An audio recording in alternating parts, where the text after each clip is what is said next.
Merci beaucoup, merci pour votre invitation. Donc, je suis Olivier David, je suis le chef du service climat et efficacité énergétique, donc au ministère de la Transition énergétique et au ministère de la Transition écologique et de la cohésion des territoires, qui est le service en charge de la politique climatique et de consommation d'énergie. Notre politique climatique est en fait extrêmement simple. Puisque l'objectif qu'on poursuit et qui anime l'ensemble de ce qu'on fait matière climatique, c'est d'atteindre la neutralité carbone en 2050. Et c'est vraiment cet objectif qui guide et qui irrigue l'ensemble de la politique climatique. La neutralité carbone en 2050, ça veut dire baisser les consommations d'énergie. Ça veut dire également sortir des énergies fossiles. L'objectif, c'est qu'en 2050, on ne consomme plus en France ni charbon, ni pétrole, ni gaz naturel. Mais ça veut dire aussi, pour atteindre cette neutralité carbone, ce moment où on a je dirais un équilibre entre les émissions et l'absorption du carbone, notamment dans la forêt et dans les sols, je dirais les conditions nécessaires pour pouvoir mettre fin au réchauffement climatique, c'est aussi un travail sur le puits de carbone. Et la forêt joue un rôle majeur comme puits de carbone. Sortir des énergies fossiles, ça veut dire que du coup, quelle sera l'énergie en 2050? C'est l'énergie, ça sera d'une part de l'électricité décarbonée. Ça sera également de la géothermie, ça sera du solaire thermique, mais ça sera aussi de la biomasse dans ses différentes formes, biocarburant, biogaz, bois énergie. Donc on voit que pour sortir des énergies fossiles, le bois énergie, qui est déjà la première énergie renouvelable actuellement en France, mais cette biomasse va jouer un rôle absolument majeur dans notre mix énergétique en 2050. C'est vraiment une énergie clé pour pouvoir sortir des énergies fossiles et pour notre mix énergétique en 2050. C'est une énergie clé à la fois dans un centre de secteur, bien sûr dans l'industrie, pour remplacer les consommations d'énergie fossile, mais aussi dans le bâtiment. On vient de lancer hier une concertation sur la décarbonation du bâtiment qui je dirais, pose ce principe, cet objectif de sortie des énergies fossiles. L'objectif, c'est qu'on puisse sortir du fuel, sortir du gaz naturel dans le bâtiment. Et donc là, je vous invite à regarder cette concertation et à y contribuer, puisque le bois énergie joue un rôle important notamment dans le chauffage dans le bâtiment, que ce soit dans le chauffage individuel en maison individuelle, dans le chauffage collectif dans les chaudières biomasse, mais aussi dans les réseaux de chaleur. Les réseaux de chaleur étant je dirais une façon particulièrement efficace d'utiliser le bois énergie pour se chauffer. Mais la biomasse, effectivement, mon collègue du ministère de l'Agriculture l'a dit, c'est aussi une ressource, du coup, on voit une ressource clé, mais une ressource limitée. On n'a pas un gisement infini de biomasse. Et donc, l'utiliser au mieux, cette biomasse, fait partie de nos objectifs et fait partie des sujets en concertation.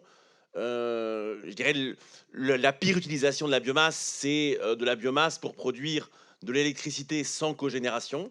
Là, on voit qu'on est clairement dans la pire utilisation de la biomasse et quelque chose auquel on souhaite, je dirais, qu'on ne promeut pas et qu'on ne soutient pas. Inversement, la biomasse pour produire de la chaleur, notamment dans les réseaux de chaleur, fait partie des utilisations très vertueuses de la biomasse, notamment pour décarboner l'industrie et le bâtiment. Qui dit biomasse dit forêt. Forêt, donc la forêt, à la fois elle produit cette biomasse, mais elle est aussi un puits de carbone et elle est aussi, je dirais, un gisement de biodiversité. Et je dirais toute la complexité de cette politique, c'est bien de concilier ces différents enjeux on voit bien que plus on extrait du bois de la forêt, plus je dirais, on agit sur sur le puits forestier. Et donc cette conciliation entre je dirais, renforcement du puits forestier qui est nécessaire pour la neutralité carbone et extraction du bois de la forêt pour pouvoir avoir de l'énergie décarbonée et je dirais, utiliser le bois énergie fait partie des sujets clés de la stratégie nationale bas carbone pour pouvoir trouver le bon équilibre. Il y a aussi la forêt produit aussi du bois d'œuvre, du bois notamment pour la construction des bâtiments, qui est aussi un point important du puits de carbone. Et sur ça, je dirais, la position je dirais, du ministère est claire. Je dirais, on considère bien le bois énergie comme un coproduit de ce bois d'œuvre et ça a encore été renforcé dans la nouvelle directive RED 3 avec ce qu'on appelle l'usage en cascade sur l'utilisation de la biomasse. On voit que pour mettre en œuvre cette bonne utilisation de la biomasse, tout ça ne se fait pas depuis Paris, mais on a besoin d'une gouvernance locale de la biomasse. Et c'est un point très important pour nous sur lequel on travaille et on va faire des propositions prochainement, c'est de pouvoir renforcer cette gouvernance locale de la biomasse.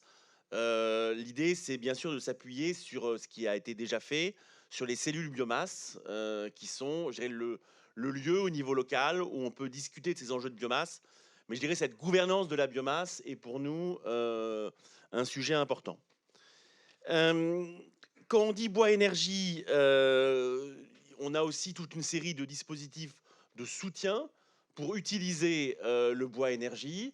C'est bien sûr les dispositifs de type MaPrimeRénov' ou les certificats d'économie d'énergie, qui sont un vecteur très important de soutien au bois énergie euh, via le soutien des appareils. MaPrimeRénov', c'est l'année dernière 40 000 chaudières biomasse qui ont pu être soutenues. Dans le dispositif des certificats d'économie d'énergie, on a notre coup de pouce biomasse, notre coup de pouce réseau de chaleur. C'est 30 000 chaudières biomasse qui ont été soutenues en 2022 grâce au certificat d'économie d'énergie. C'est un point important pour le soutien du bois énergie et du chauffage biomasse. C'est un point important pour bien sûr soutenir le bois énergie, mais aussi pour sortir du fuel, puisqu'on voit que dans ces aides qu'on apporte aux chaudières biomasse, dans plus de 80% des cas, elles viennent remplacer du chauffage au fuel. Et donc, c'est là qu'on est, je dirais, le plus efficace en termes de réduction des émissions de gaz à effet de serre. Dans les soutiens, c'est bien sûr le fonds chaleur. L'ADEME en parlera dans son intervention. C'est un outil absolument essentiel. Plus de 500 millions d'euros de soutien à la chaleur renouvelable. C'est un outil, je dirais, qui a fait ses preuves et qui sera encore en croissance, hein. L'objectif étant d'atteindre 1 milliard et plus dans le fonds chaleur dans les années à venir. C'est, je dirais, un outil absolument clé, le fonds chaleur. Mais c'est aussi les fonds Airbois qui sont gérés par l'ADEME avec les collectivités qui permettent de remplacer des vieux appareils de chauffage au bois par des appareils plus performants. Parce qu'un point important quand on parle de bois énergie, il y a bien sûr on a en tête tous les éléments positifs en matière de réduction des émissions de gaz à effet de serre, mais il y a un point qui est extrêmement important, c'est aussi la qualité de l'air. Le bois énergie, c'est 43%, enfin le bois énergie domestique, c'est 43% des émissions de PM2,5, c'est 50% des émissions de PM1. Et donc, c'est, je dirais, un vecteur important, enfin, une source de production de particules fines importantes qu'il faut réduire pour des raisons évidentes de santé publique. C'est bien, c'est pas incompatible. On peut, je dirais, à la fois développer le bois énergie et améliorer la qualité de l'air. C'est l'objet de notre plan d'action qu'on a lancé en juillet 2021 pour réduire de 50% les émissions de particules fines du chauffage domestique.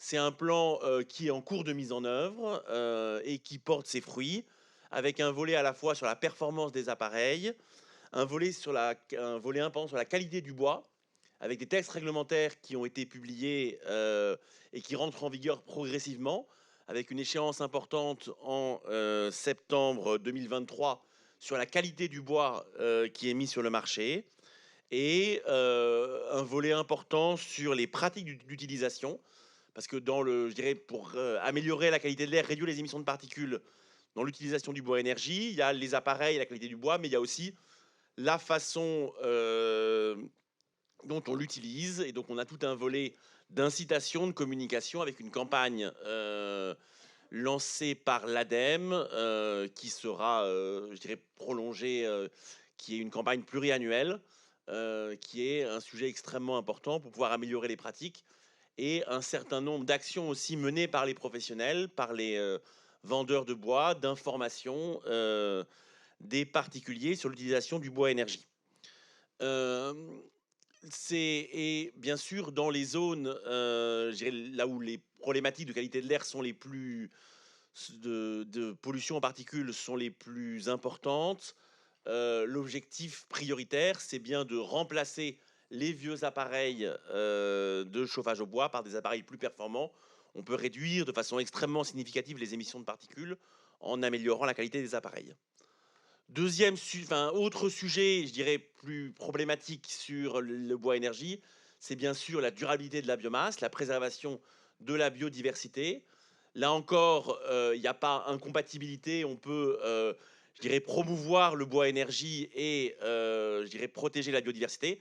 C'est deux objectifs tout à fait compatibles. Et il y a toute une série de dispositions sur la durabilité de la biomasse, issues notamment des directives européennes, de la directive RED 2. Là encore, c'est un sujet qui est en cours de mise en œuvre, grâce aussi à une mobilisation très forte de l'ensemble de la filière. Il y a quelques difficultés, on arrive à des échéances importantes avec quelques difficultés de mise en œuvre, dans lequel la DGEC et l'État est à vos côtés pour qu'on puisse trouver les bonnes solutions pour pouvoir à la fois tenir des objectifs ambitieux de durabilité de la biomasse, mais aussi avoir des réglementations qui soient, je dirais, praticables, des réglementations qu'on peut mettre en œuvre. Et là aussi, on est à la disposition de la filière. On a eu beaucoup de concertations. On continuera ces concertations et les échanges pour qu'on puisse trouver le chemin pour mettre en œuvre ces dispositions de durabilité de la biomasse. C'est pour nous un élément absolument clé, je dirais, de développement du bois énergie. Si on veut poursuivre et accélérer le développement du bois énergie pour atteindre nos objectifs climatiques, il faut qu'on puisse tenir en même temps nos objectifs de qualité de l'air et nos objectifs de durabilité de la biomasse. Merci beaucoup.